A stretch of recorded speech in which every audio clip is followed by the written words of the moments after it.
Welcome to Rants TV. Hi guys, nandito po tayo ngayon sa Marikina Riverbanks in Marikina City. Please samahan niyo po ako mag-update dito sa ongoing construction ng flood control project. Ayan na po sa harapan natin. Ito po yung update natin today, April 14, 2026.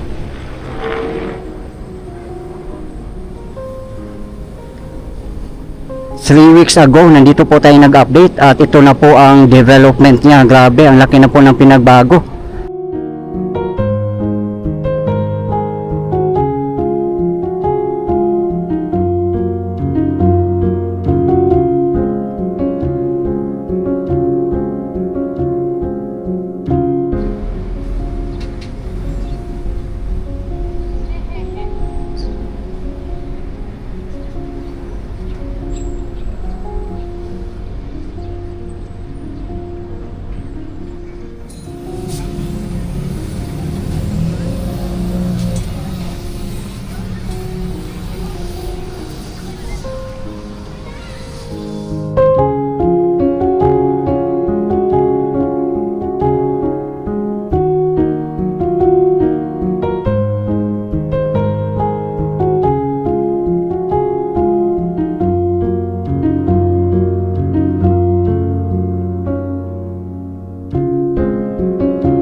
Ang mga contractors po dito ay joint venture ng Toyo Construction Company Limited and Shimizu Corporation. Sila po ay mga Japanese construction firms. Ang kabuuang project naman po from Marikina Bayan in Marikina City up to Barangay Manggahan in Pasig City ay funded po ng JICA o Japan International Cooperation Agency.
Dito po dati ang River Parks, ang pinakapasyalan po. At meron din po itong parang amphitheater na nakaharap po sa ilog.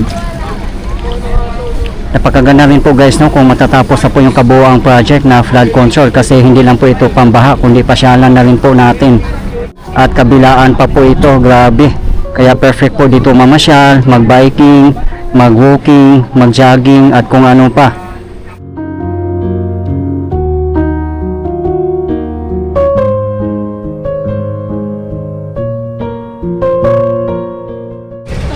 Grabe guys, ang taas na po ng flood control dito. Pinapatag na po ng piston.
nagsisimula na po ang carnival dito guys, dahil po sa construction ng flood control. Ayan oh, grabe, ang linis na po dito.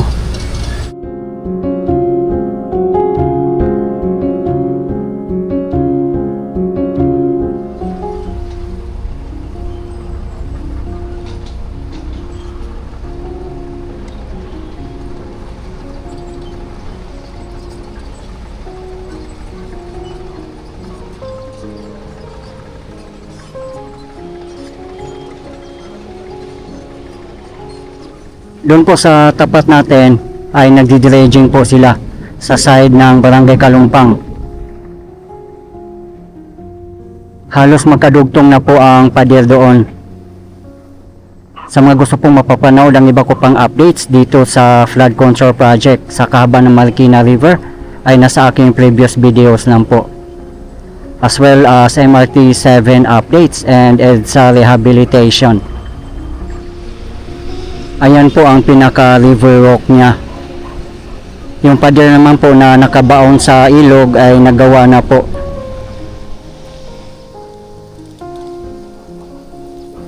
Ang gagawin na lang po dito guys yung pinaka pader niya at yung river walk. Ayan, pwede na pong dire-diretso doon papuntang Provident Village.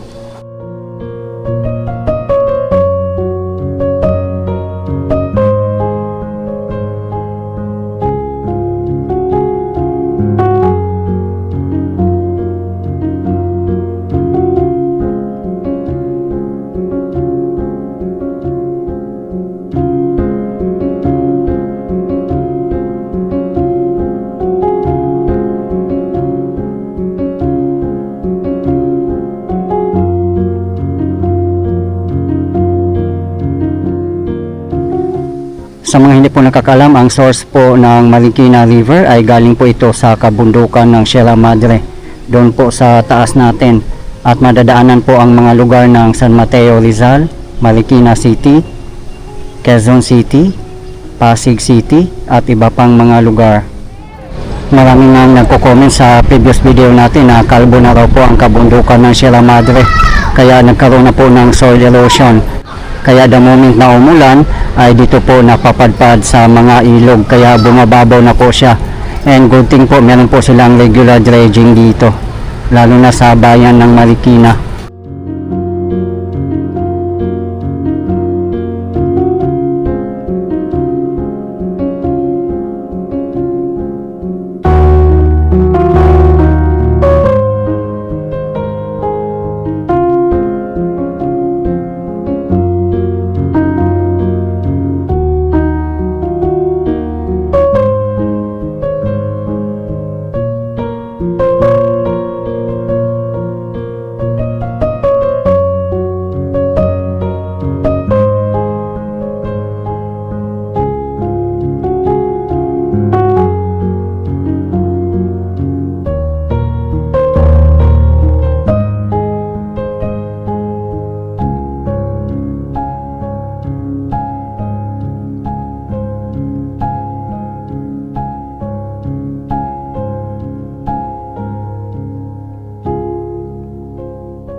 Dito naman na area, may mga sand and gravel na rin po nakalatag.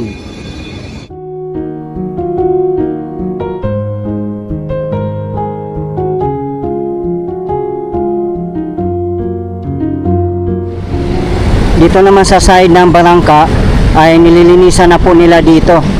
Ito na po siguro ang isusunod nila. Pag malaki ang baha guys, grabe, nalulubog po talaga sila dito. Tingnan nyo naman po yung existing na flood control, napakababa lang po, ka-level lang po ng kalsada.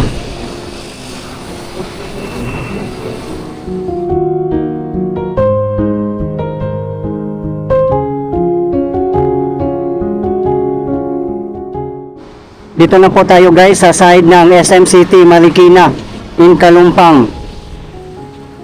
Ayan na po sa tapat natin ang SM City Marikina.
Ayan na po ang pinaka river walk niya.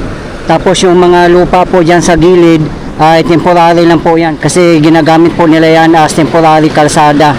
Para may madaanan po ang kanilang mga heavy equipments. Katulad ng mga backhoe, bulldozer, dump truck at iba pa. Kung matatapos na po yung portion dito, yung mga lupa na yan ay tatanggalin po nila yan at magkakaroon po ng dredging at the same time.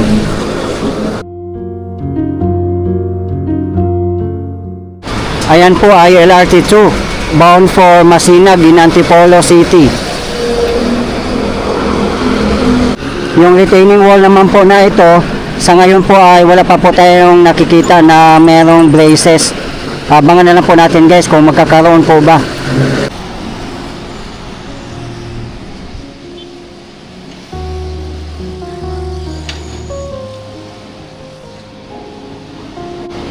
Ayan po ay LRT 2 bound for Recto in Manila.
Napakaswerte po ng mga taga Marikina City, Quezon City, and Pasig City kasi hindi po tinipid ang kanilang flood control project. Kudos po sa national government, DPWH at sa lahat ng bumubuo ng Marikina River Flood Control Project.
Dito na po tayo guys sa ilalim ng Marcos Bridge.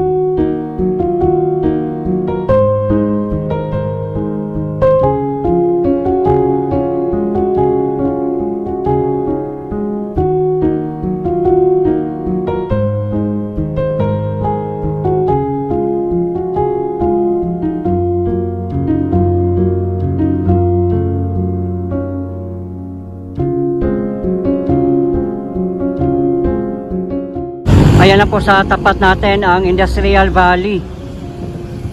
Sinimulan na po pala dito guys, oh.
Napapanood nyo naman po guys, no, ang ating mga updates dito. Sa tingin ko po ay taon pa po talaga ang bibilangin bago po makumpleto ang kabuoang project. Lalo na po kabilaan po ito.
Mataas din po ang pader dito, nasa 4.5 meters.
Okay guys, ito po yung latest update natin ngayon dito sa Marikina Riverbanks Flood Control as of today, April 14, 2026. Maraming salamat po sa patuloy niyong suporta at panonood ng aking mga videos. I really appreciate po. At hindi po ako magsasawang i-update kayo, lalong-lalo na po sa mga government infrastructures. Mabuhay ang Pilipinas. Okay guys, thank you for watching and keep safe everyone.